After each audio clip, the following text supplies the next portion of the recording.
The second lecture, it's always harder because this is a long run without a potty break, as my kids say, or anything else even. So anyway, I appreciate your time, your energy.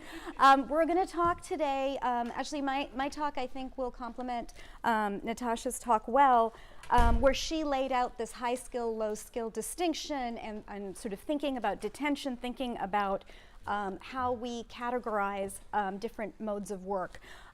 What I want to do today is a couple of things. One is I just want to go over some of the themes that we have covered in this class. One theme that we've covered that I think all of you are familiar with is the ways in which the circuits of migration that we've been studying since the beginning of the semester, how they're embedded in empire. Right, in British Empire, in American Empire, and in settler colonial histories, right? So that's one theme that I think has been covered in many of the lectures so far, and what that means is that who is deemed a migrant and who is deemed a citizen, who is worthy of refuge and not, whose bodies are racialized and are not, whose bodies are put into detention or are not, is shaped by histories of empire, right? So that's something that we've covered quite a bit in this class.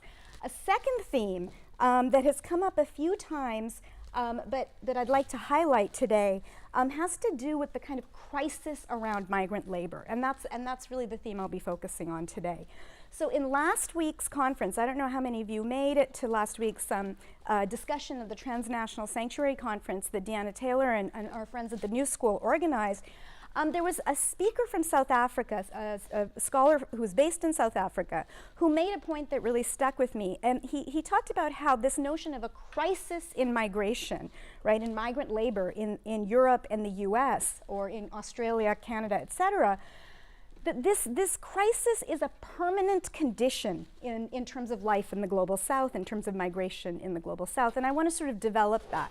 So I want to think about what he meant about this kind of permanent condition of mobility in the Global South, right? And I want us to think today about what this slogan, this is from our NYU Sanctuary Coalition. If you go to our website, you know, we have this thing, sanctuary as solidarity, right? So I want to think a little bit about what does that mean? What does sanctuary as solidarity mean when we think about very differentiated terms of mobility across the world, right? So that's what what I'd like to do today. So this really connects to Natasha's talk, because what I really want to talk about here is that sanctuary as solidarity, I'm going to kind of give the punchline away because, you know, since all speakers run out of time, I'm likely to run out of time and I won't get to this part. What I mean by sanctuary as solidarity is the kind of long-term politics of advocating for the right to mobility and the right to dignified labor, right? Paid, decent work. And this notion that we have to take what Naomi Pike, in one of the first articles you read for the class, calls an abolitionist perspective to sanctuary, right? Instead of a liberal perspective on sanctuary. And she talks about the need to counter the criminalization of migration, and specifically low-wage migration, exactly what Natasha was talking about. You know, and she argues that not only do we need to call for the dismantling of institutions like ICE, but we also have to create new institutions, right? We have to create a world we want to live in. One, she says, and this is a quote, in which we refuse to solve problems by resorting to violence or to create illusions of safety for some by violating others. So again, this distinction between the good immigrant and the bad immigrant, the legal immigrant and the illegal immigrant, right? The skilled immigrant and the non-skilled immigrant. So to do that, I'm going to take us to the site of my own research. I want to talk a little bit about migration in the country, the region that produces the workers, many of the workers, the majority of the workers that Natasha was talking about, working in places like Doha and in Abu Dhabi, where NYU has a campus, et cetera. And I want to talk about migration in India, right, within India, but also migration out of India. And specifically, I won't talk about the Gulf, but I'll talk about Indian migration to the US, and hopefully it'll give us some ways to think about this idea of sanctuary and solidarity. Okay, so this slide here is a slide that shows that when we think about migration, one thing I think that's really important to point out is, and this has been pointed out some in this class, but maybe not enough, which is that migration associated with the kind of political economic shifts of the last 30 years, right, what you think about as neoliberalism, is not primarily a story of migrants from the global south coming to the global north, right? So if we want to think about Africa, right, as a mobile continent, right, the migrant labor group is looking at the sort of point of entry of Italy, migrants coming through Libya from sub-Saharan Africa to Italy, and that's a really important issue. But most of African migration is internal to Africa, right, to the region of Africa. Similarly, in India, most migration in the last 30 years has been internal, right, in the country, right, from one region to the other. And India being linguistically very different, with ethnic groups being quite different, with a lot of religious differences and caste differences, the movement of people from one region to the other, especially for low-wage migrants, can create the same kind of hostilities that you get, the same kind of tensions that you get when you think of south to north migration, right? So I want us to think a little bit about the internal and external migration, right? And in this case, looking specifically at India. So what this map shows you is the way in which you have this, you know, in the last 30 years, you have migration in India that is not linear, it's circular, right? You have this kind of, you have groups of people coming from the state of West Bengal, which is where my family is from Calcutta, moving to UP in North India, and this is a migration circuit I'm gonna look at. But then you also have people from Bihar coming to West Bengal, right? So you have different groups of people moving to different parts of the country, and the question is why, right? And I want to explore that a little bit. One of the things that's happening in places like India and places like China, in Central America, Latin America, across Africa, et cetera, is of course rural to urban migration, right? And especially in India and China, these are massive numbers, rural to urban migration. But you also have seasonal migration, you have sectoral migration, you have people basically leaving land where they can't get paid work, right? Moving to places where they are looking for better terms of life and better terms of work. And so in India, for example, anybody know what the population of India is? Yes? No guesses? That's not fair, but yes, 1.3 billion.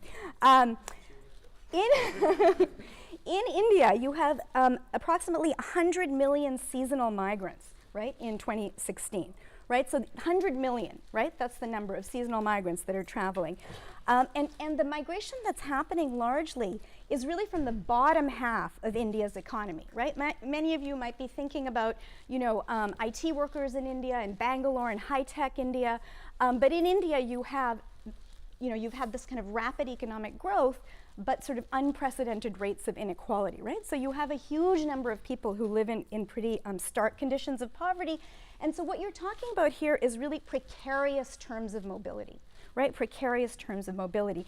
So what I want to sort of connect to here is the way in which internal migration in India is connected to external migration, right? So India has a huge number of people moving, right, mobile within the country, and that mobility is structured across networks that were in many ways put into place under British colonial times, right? Specific groups of people being moved to specific regions for work that are reproduced.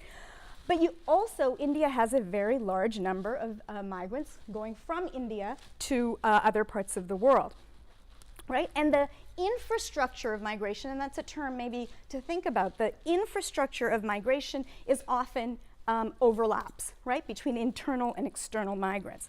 So to give you an idea, in 2015, India made up the largest number, the source country for the largest number of international migrants in the world. 15.6 million people. So what that means is 1 out of 20 migrants worldwide is born in India. Okay, 1 in 20, so it's a huge number, right? There are the top 3 countries in terms of destination for these workers. Any ideas what they might be? Where do you think Indian migrants are going? Take a guess. Externally, moving, yeah.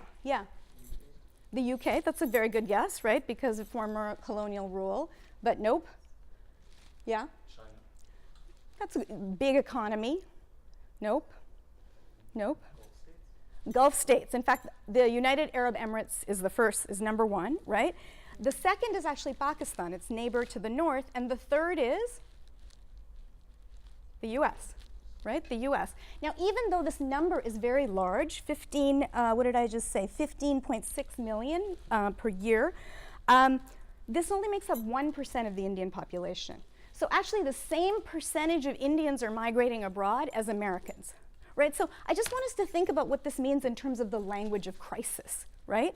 So it is not the majority of Indians who are leaving India, right? The majority of Indians are moving within India, and that movement is circular, et cetera, right? But it's a large number because it's a large population. So I want to talk about this kind of complex, non-linear kind of migration and what it means politically both in India and in the US, right? That's what I want to try and do if I can do it within the time I have.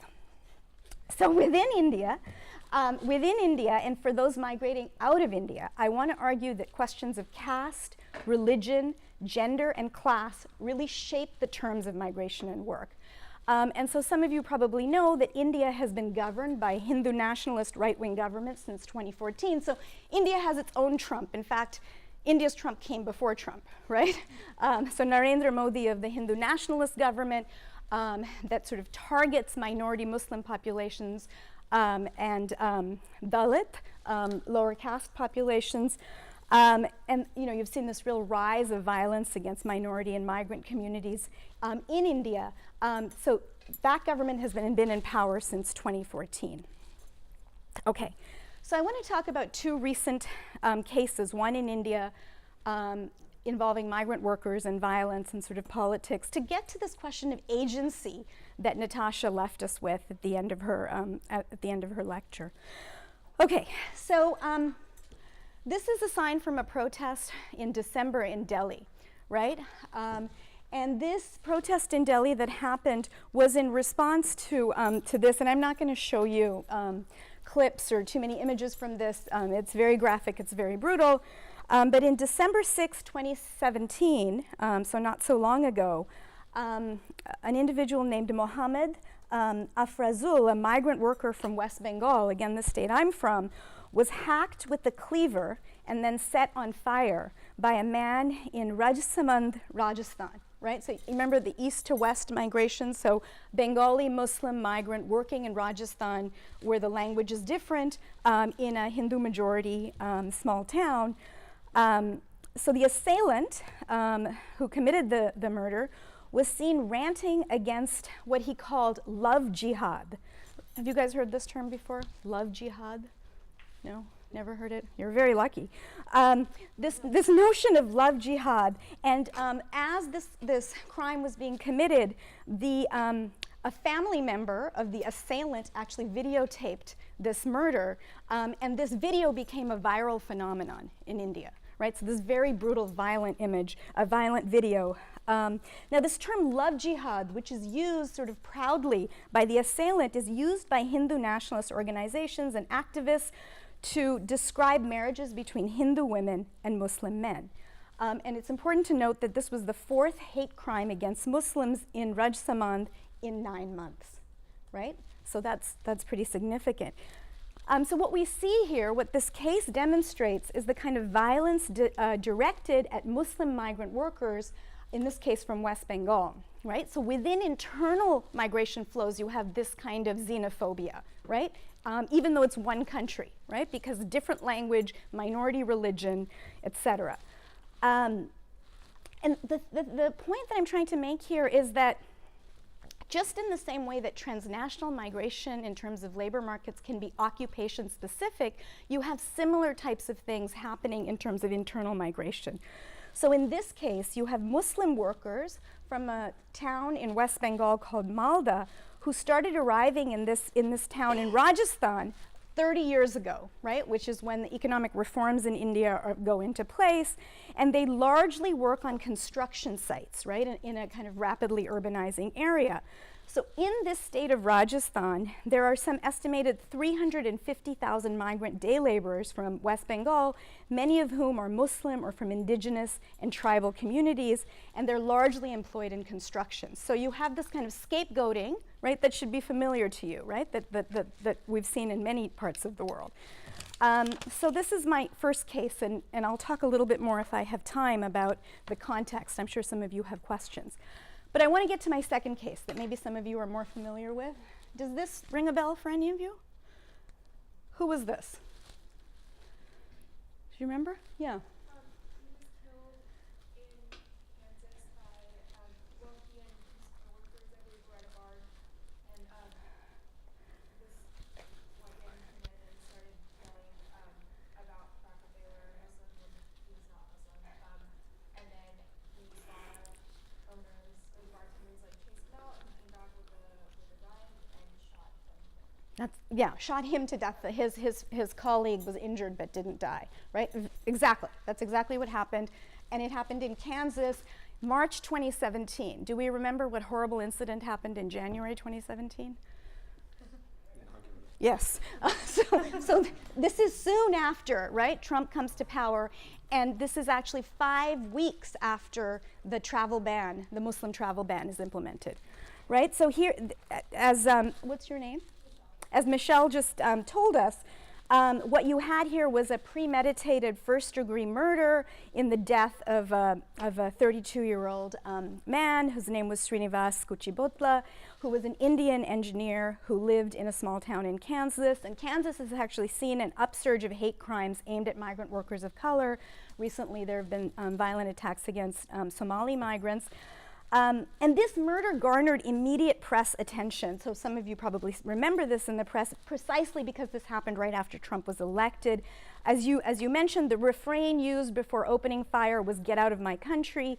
And this is an interesting part. The assailant assumed that Kuchibhotla and his colleague, who was also an Indian IT worker, were illegal Iranian immigrants, right? Because, you know, we all kind of look the same.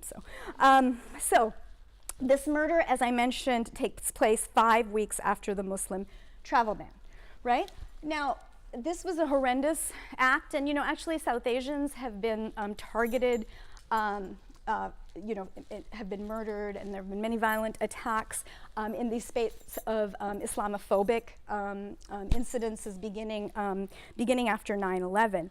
But what was different about this case is that, in contrast to previous cases, with this case, there was an enormous amount of attention in the Indian media, right, about this particular case, right?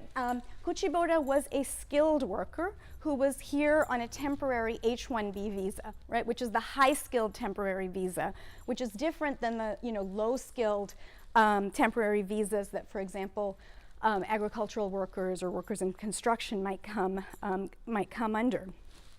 Kuchibhotla was also a Telugu, which is the language spoken in Andhra Pradesh in South India, Brahmin IT engineer, right? So upper caste IT engineer. He was, in fact, it turned out later, a fan of Narendra Modi.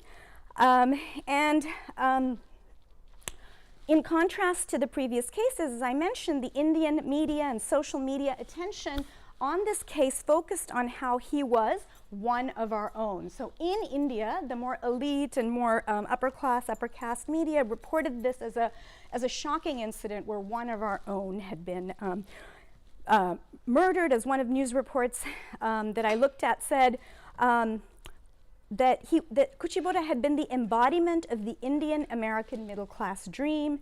What was not said, of course, that the we were upper caste, middle class Indians, and the assumption was this was someone with skills, with education, right?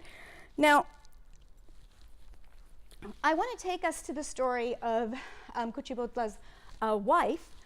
This is Sunanya Dumatla, and some of you, if you followed the story, might remember she was a very articulate, really moving spokesperson on immigrant rights right after this murder. And I wish I had more time to go through this because I don't want to misrepresent her, but I have to get to the part of the story which paints her in a less than a favorable light. But she became a prominent voice arguing initially for tolerance in the wake of her husband's murder. Now, as it turned out, she also worked in the IT industry, but her visa, dependent on her husband's visa, ended when he was killed. Right, she lost her visa, and she now basically faced termination of her visa status and possible deportation.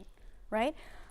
So speaking of family, ties to family not counting, and this is an interesting case because you have a skilled worker, but of course a South Asian skilled worker. Oh my gosh. Okay, so the part of the story here that I want to talk about is in September 2017, an Indian American IT immigrant rights group called Immigration Voice recruited Dumala to join more than 80 advocates on a trip to DC to promote the Fairness of High-Skilled Immigrants Act.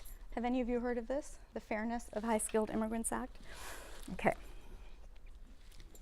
Well, I'll just show this picture of the head of this organization, certain Mr. Aman Kapoor, who's the co-founder and president of the Immigration Voice. And basically what this group argued was that given extended waiting times for green cards, which are very long for H-1B workers today, advocates from Immigration Voice representing legal and high-skilled foreign workers argued that they would be willing to pay through fees and other costs for President Trump's border wall against Mexican undocumented migrants. Right? So let me just explain that a little bit more clearly. Aman Kapoor, who basically said, Indian high-skilled workers will gladly, enthusiastically, and happily pay for the border security or the wall if given an opportunity to do so in order to get fair treatment on green card waiting times. Right? He argued this is a win-win situation for everybody.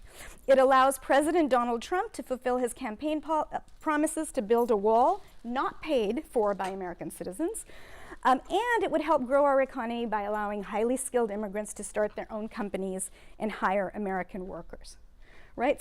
So this in many ways represents the antithesis, right, of the idea of an immigrant justice movement inspired by abolition, right, inspired by the sort of more expansive notion of sanctuary, and it reinforces the legitimacy of a deserving against undeserving migrants. But it's, this is a very, dark example because you have the case of someone who has been affected by a racial hate crime, advocating, right, against who she sees as kind of disposable kinds of migrants, right?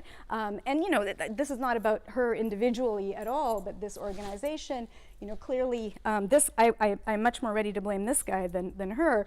But the point is that this sort of, this kind of pitting, right, of high-skilled versus low-skilled, of the Indian IT, this of course is a long model minority type of approach to questions around immigration, reemerges, right? At least it reemerges in certain parts of American public debates. So what I was going to do when I thought that I could do all of this in a very short presentation was talk to you about how regimes of migration, right, today and here I'm thinking about the kind of migrant construction workers who are going from India to places like Doha and places like Abu Dhabi, but also in some sense IT workers.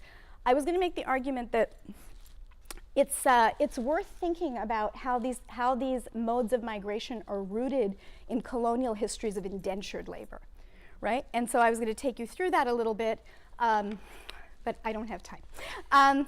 And so the reason why I bring this up is because I actually think, and scholars looking at this have argued, that the indenture and the terms of indenture are actually maybe more productive ways to think about the current terms of low-wage migration, and also what we might think of as, or what is actually forced labor. And the reason for this is because the terms of indenture, right, were based on complicity by the state and capital, right?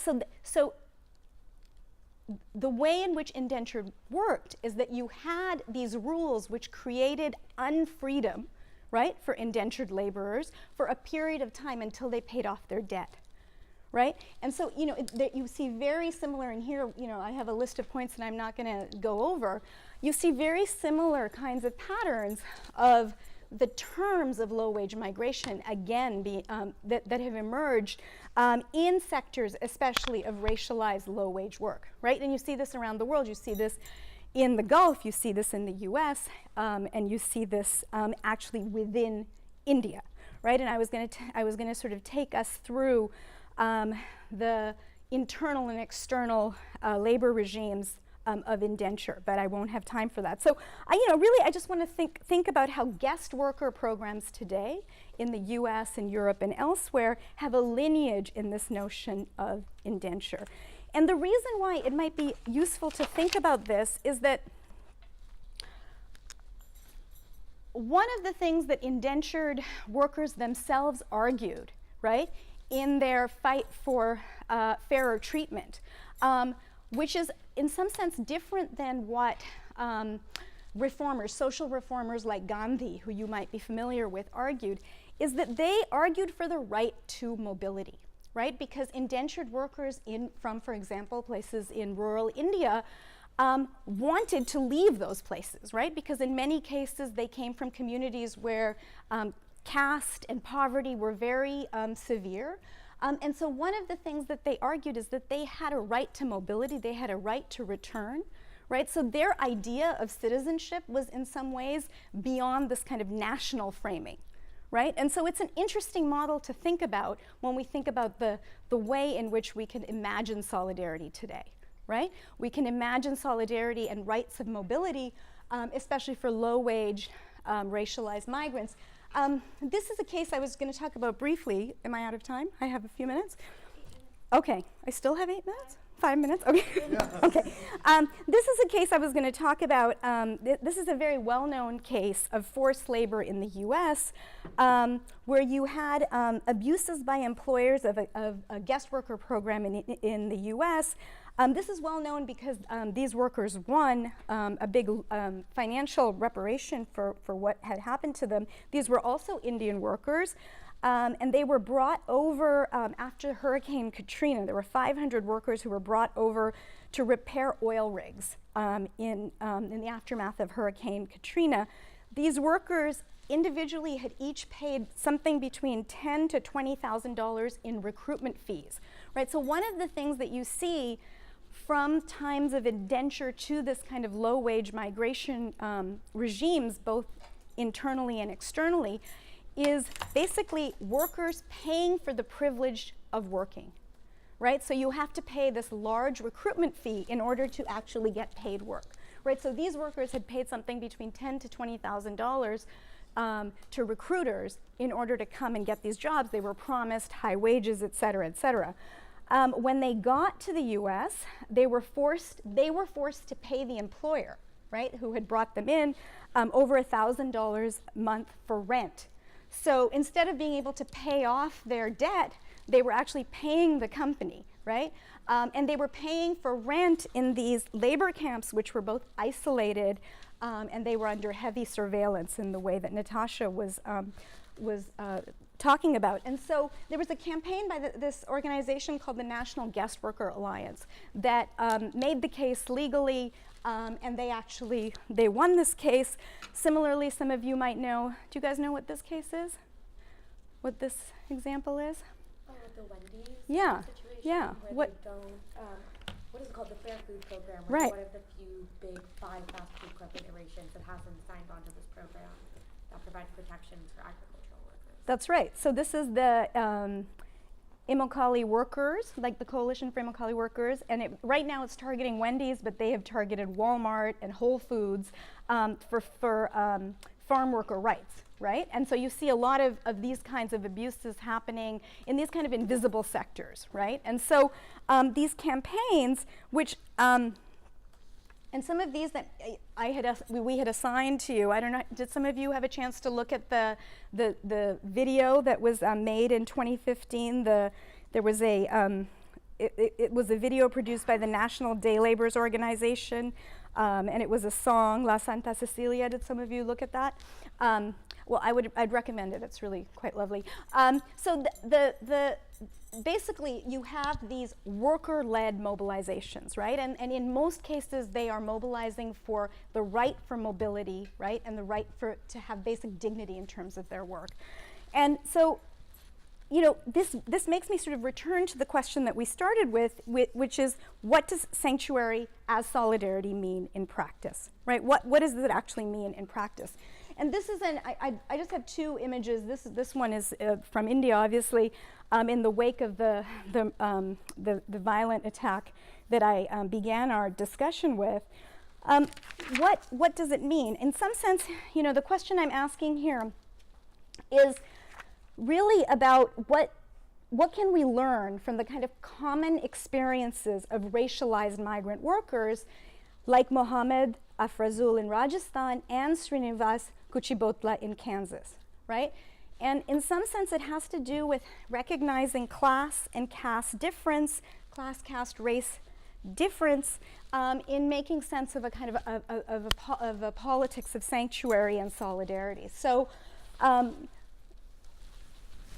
it requires us to think beyond assumptions that all migrants of color will support the kind of solidaristic politics that, you know, most of us in this class, I think, aspire to, right? We have to recognize that there's tensions, and we have to recognize that there are structures created to reinforce those tensions, right? And so we have to work for politics in which sanctuary means that we can move towards the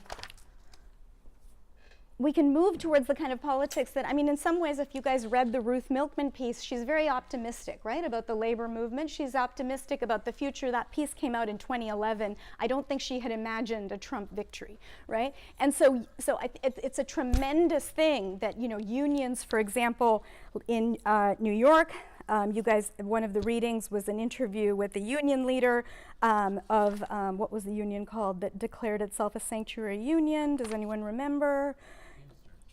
It was the Teamsters, and also Unite in California have declared themselves sanctuary unions and declared sanctuary workplaces, and that is wonderful.